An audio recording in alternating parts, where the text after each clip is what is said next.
Good afternoon and welcome to NTV News. I am Siksha Sharma. Let's take a look into the headlines first. Parliament to commence discussion on principles and priorities of the appropriation bill from March 4. Main opposition obstructs the House proceedings. At least 4% children of the country miss regular vaccination. 5 districts still out of full immunization list.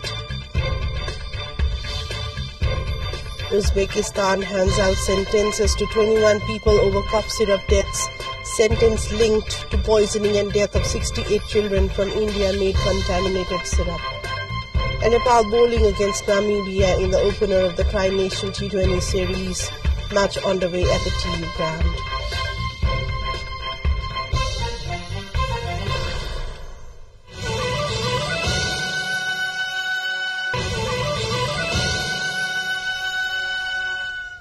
Welcome back to NTV News. We take a look into news in detail. Now, the Parliament is to commence in principle discussion on the principles and priorities of the appropriation bill for the fiscal year 2081-82 Bikram Samvat from March 4 in a meeting of the House of Representatives. Finance Minister Dr. Mahat presented a proposal specifying the need to discuss the principles and priorities of the appropriation bill except taxation. The Parliament is scheduled to commence discussion on the matters from March 4 for 7 days. Office bearers of parliamentary parties should register name of lawmakers taking part in the deliberations at the Parliament Secretariat before 1 hour of the commencement of the session. The registration shall be made on the basis of political representation in the Parliament.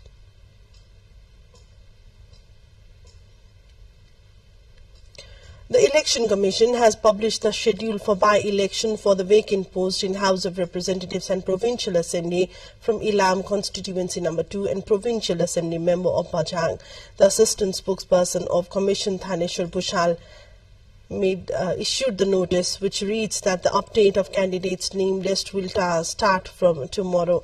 He added that the final candidate list will be published on April 22 and the notice of deadline from 7 to 13 March to forward their candidacy to those political parties willing to participate in the by-election will be mentioned in the public notice in the House of Representatives. The posts remain vacant since the demise of Subhash Chandra Nembang, elected from Ilam 2, and Prithvi Bahadur Singh, a member of the Provincial Assembly elected from Bajang. In consultation with the government, the Election Commission has confirmed the date of by-election to be held on 27th of April. The High-Level Probe Commission, formed to investigate the recent cases of gold smuggling, has asked the government to give 15 more days to submit its report. Citing lack of time, the Commission has requested the government through the Ministry of Home Affairs seeking 15 days to prepare and submit the report by March 13. Commission's chairman Dilli Rajacharya said that the job of report writing is delays as details and responses from some agencies are awaited while additional evidences and facts received from the Central Investigation Bureau of Nepal Police were yet to be studied and analyzed. The government had formed the commission on October 1, giving 3-month-long period. Later, it was given 2 more months as it could not complete its tasks. And let's take a look into a short break. More news follows up on the other side. Do stay with us. Welcome back to NTV News. Taking a look into further developments, a network of deputy chairs at local levels in the Kathmandu Valley has demanded revision in the bill designed to amend Local Government Operation 2074. An urgent meeting organized by the Kathmandu Metropolitan City showed concern over the draft of the amendment bill published by the Ministry of Federal Affairs and General Administration. It is published for feedback. The network has decided to study the draft bill and submit suggestions for the revision to the ministry. The ministry has been asked to send the draft bill to all local levels. The network meeting, hosted by Chandragiri municipality, also decided to introduce its own logo. The Madhyapur Timi municipality has planned to host the next meeting of the network. One more died in an unlikely bomb explosion occurred in a Rohit workshop in Nizgarh Municipality 7 of Bara district. The deceased is identified as 35 years old Indian national Rakesh Jaiswal. Earlier, Resham Jarkha Magar, residing in Nizgarh Municipality 9, died on the spot after explosion took place. In the incident, Firod Devan, Ritu Rajat and Ariwan Shah from India, Ramgarh sustained injuries. Following the explosion, the police authority in the district has raided in 2 different places and arrested a few people. In addition, Senior Superintendent of Police in Bara District Suresh Kafle said 2 Indian nationals, Raj Jaiswal and his spouse Sushila Devi Jaiswal, were arrested in the case. 5 districts in Nepal, including Nuwakot, Parsa, Rautahat, Mahottari and Dhanusha, have not yet achieved full vaccination coverage. Currently, 16 local units within these 5 districts are still awaiting full vaccination status. For a district to be considered fully vaccinated, all children under the age of 2 must have received all recommended vaccinations, amounting to 100% coverage. The government provides 13 types of vaccines free of charge to protect children against 9 diseases. According to the Nepal Democratic Health Surveys 2022, 4% of children in the country have not yet received complete vaccination. Dr. Abhiyan Gautam, head of the Child Health and Vaccination Branch, mentioned that Nuwakot and Parsa are in the process of reaching full vaccination status. In the previous year, over 40,000 children under the age of 5 received vaccinations they had previously missed. To ensure complete vaccination coverage and combat diseases, the government administers vaccines for diseases such as measles, rubella, hepatitis B, tetanus, influenza, whooping cough, mumps, pneumonia and polio.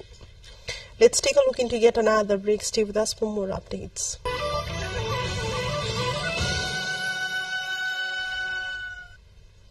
Welcome back to NTV News. Taking a look into further updates. Uzbekistan on Monday handed out sentences to 21 people linked to the deaths of 68 children who consumed a contaminated cough syrup produced in India.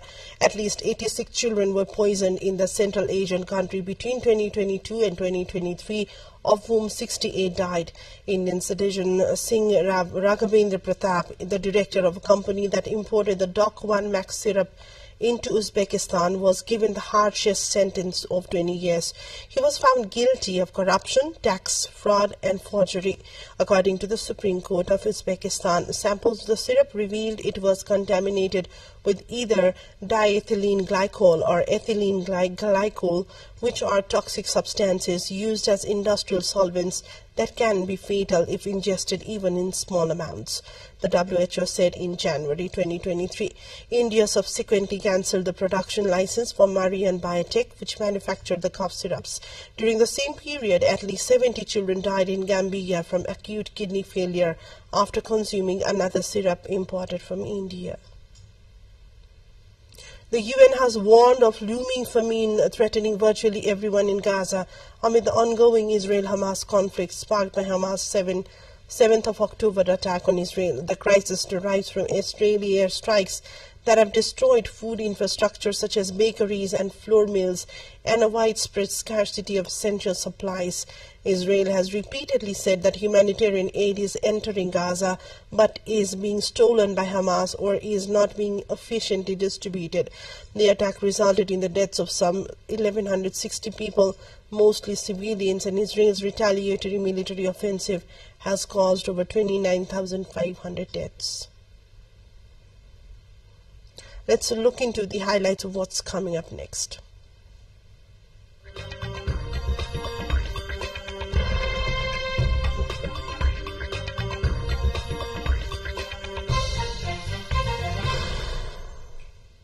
Peru declared a health emergency across most of the country on Monday as a heat wave and heavy rains have led to a spike in dengue fever cases. The South American nation's death toll due to the virus has risen to 32 so far this year, and total cases also climbed to 31,300 in the first 8 weeks of the year. The Peruvian government's cabinet approved the motion to declare a health emergency on Monday. The declaration boosts resources to health responders in the affected areas. Time now for sports update.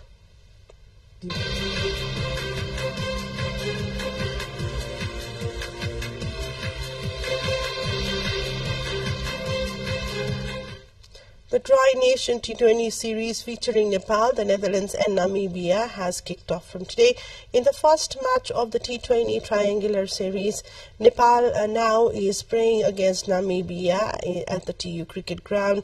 Namibia have won the toss and opted to bat first. Namibia has so far scored 62 runs in 10 overs, losing its 2 wickets. Cricket Association Nepal CAN has another NEP team for the T20 cricket series, including 6 players from the Nepal A team and retaining 11 of the 15 who've played earlier in the ICC League 2. In the series, Nepal will play against the Netherlands tomorrow. There is also a scheduled match against Namibia on Friday and against the Netherlands on Saturday. Nepal and Lebanon are set to clash in the semi-final game of the WAF Women's Championship today. The match is scheduled to kick off at 11:30 p.m. Nepal time at the Prince Abdullah Al Faisal Stadium in Jeddah of Saudi Arabia. Today's game presents an opportunity for Nepal to edge closer to the international title, having reached the last 4 teams while maintaining an undefeated record. Nepal secured the spot in the semi-finals by defeating Palestine 4-0 in the final league match of Group B, finishing at the top of the group. In the first group stage match, Nepal triumphed over Syria with a convincing 4-1 victory. Similarly, in the second match, Nepal dominated Iraq, securing a remarkable 5-0 win. The next semi-final of the tournament will see Jordan taking on Palestine. Both semi-final matches are scheduled to take place today. In the end, a quick reminder of the headlines.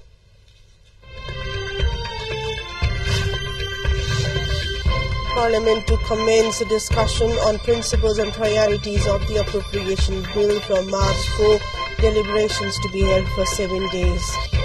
At least 4% children of the country miss regular vaccination, 5 districts still out of full immunization list.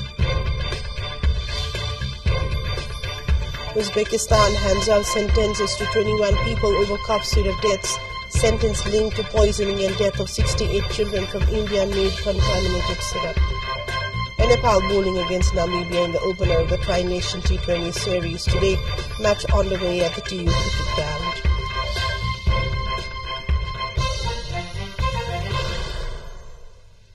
That's all for now. Thank you for watching. Have a great day ahead and namaste.